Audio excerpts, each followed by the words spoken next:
Thank you so much for having me. I feel like I'm pretty good at alignment. We think so too. We could see it. You could see it.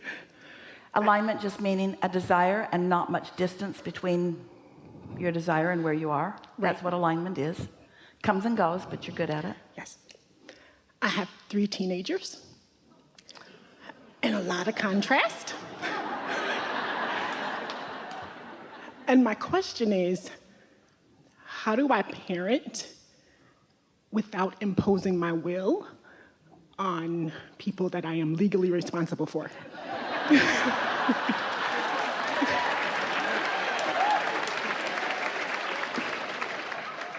They all really like your question, which means there's no hope for any of you. Well, do you want to be their parent or their inner being? I want the school to not call me.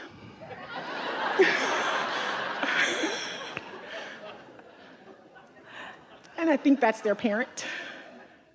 Are you saying to us that they are ignoring human physical guidelines and someone's calling you to tell you about it? You should be the happiest girl on the planet. Okay. Tell me more. You see, most parents want their children to fit into society. And we've been talking all day about how to pry you loose from the society that you've been cramming yourself in to fit. Because when you fit into society, these are the things you believe. We don't get to choose what we want. We have to do stuff we don't want to do. Life's really a grind. In order to make a living, we have to do whatever is sort of chosen for us. And other people get to decide, and they make rules, and we have to follow the rules. Never mind our own guidance system. Never mind the relationship between our desires and our vibration. Never mind our using our true practical tools. We'll just fit in and do what everyone thinks that we should do, forgetting that they were born with an entirely different intention.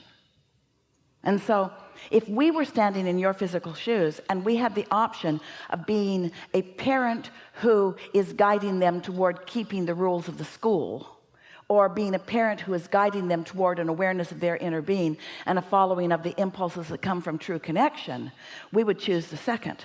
But here's what makes this seem like something that you're afraid to do. You're not yet convinced that they're under the influence of source when they act. They could be under the influence of rebellion. They could be pushing against. Before you can really feel comfortable in just turning them loose to their own guidance system, you've got to demonstrate that you've turned yourself loose to your own guidance system. You have to be more joyful and less cranky, and you have to be more expectant of good things come and less condemning of things not. You have to be more praising of them and less criticizing of them. You have to be more demonstrative of what a person who's tuned in, tapped in, turned on is, if you want them to be tuned in, tapped in, turned on. You see, you have these choices and these choices only. You can be an example and therefore help your children to understand that their inner being exists and that their vortex exists and that the world is their oyster and that they can be or do or have anything that they want. Or you can teach them the path of mediocrity, which is what those at the school want them to learn. Fit in is what they say, fit in. And we're not saying that you want to say to your kids, just rebel everything. In the same way that we're saying to you all, we're not asking you to stop looking and stop responding to life or stop taking the calls from the school. We're not asking that. We're just asking you to dream a little more. We're just asking you to daydream about these beautiful children a little more, to daydream their future, to just catch glimpses of their power, to just catch glimpses of their true heart, and to notice that what is at the heart every single time of their rebellion is some injustice that they are witnessing that they are not going to have. Every single time. We have never seen your children, and we've always seen your children. We have never seen your children rebelling other than when they felt injustice was underway. So we would ask you as a parent, are you going to join the unjust world? Or are you going to join the law of attraction world, they have an inner being world?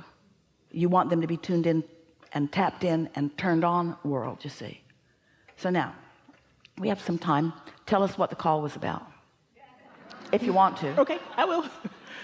So last year, my 16-year-old developed a habit of just being late to school. Yeah. Nobody wants to go. It's like going to jail. He said that this class doesn't settle down until 5 or 10 minutes in anyway. He's so right. he can come What right in. difference does it make? 10 minutes late. And yeah.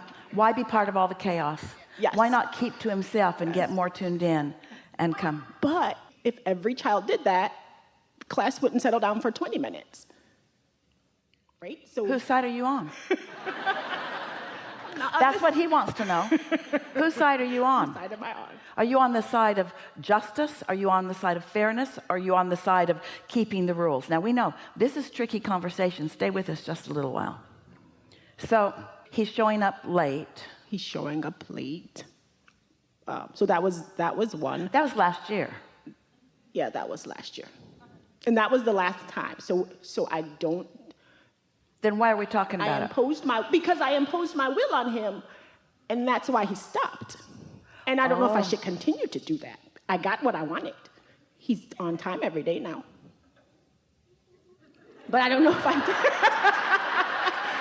do. Everything that we've been saying is wrong. You teach this class.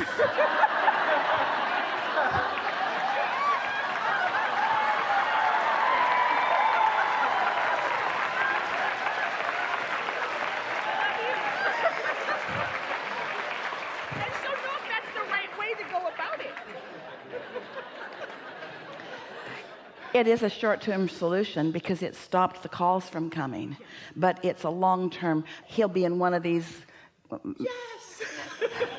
later trying to figure out how to find his own power. Look at human laws and rules as cooperation, and be glad for cooperation. It's nice that you all agree that when the light is green you go, and when it's red you stop. Otherwise it would be sort of confusing and even dangerous. And so one of the things that all of you experience, this is a big topic, where you are born into these physical bodies, and those who came before are always wanting to socialize you because they're wanting you to fit into society.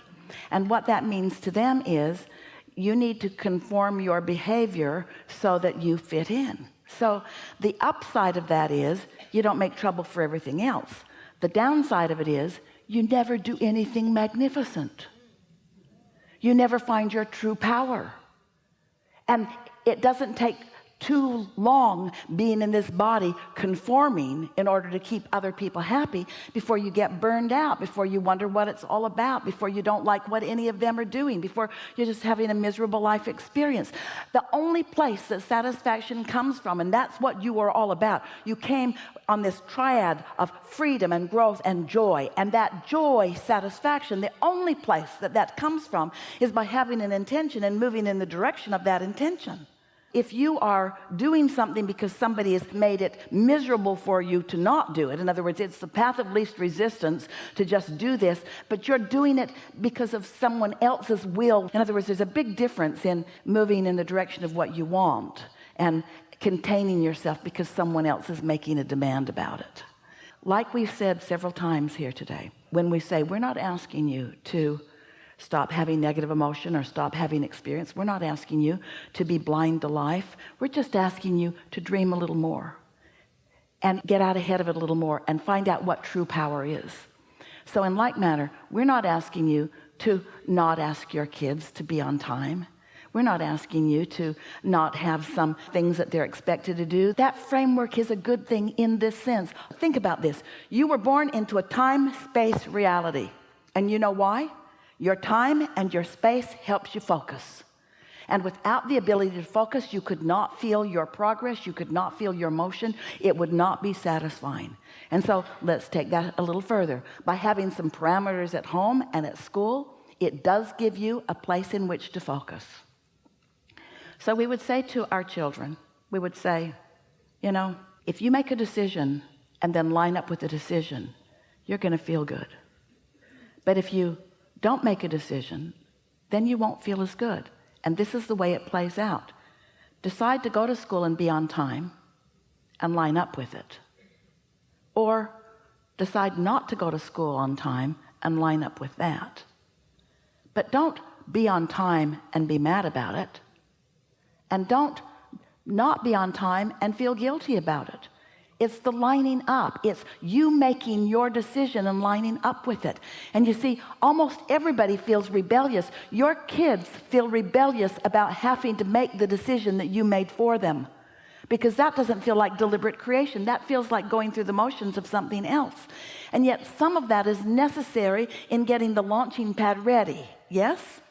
And so be a parent, yes. And have guidelines, yes. But get out there and dream and demonstrate it to them. And get out there and segment and tend. Show them the difference in all of that. Do they take themselves to school? Yes. And how do they get there? One walks and one rides his bike. So they have the power to arrive when they decide to arrive. Yes. That is in their hands. And so bask in the pleasure of that freedom for them. So did we get there? Did you sort of get what we're talking about? We want to wrap this up in a strong way.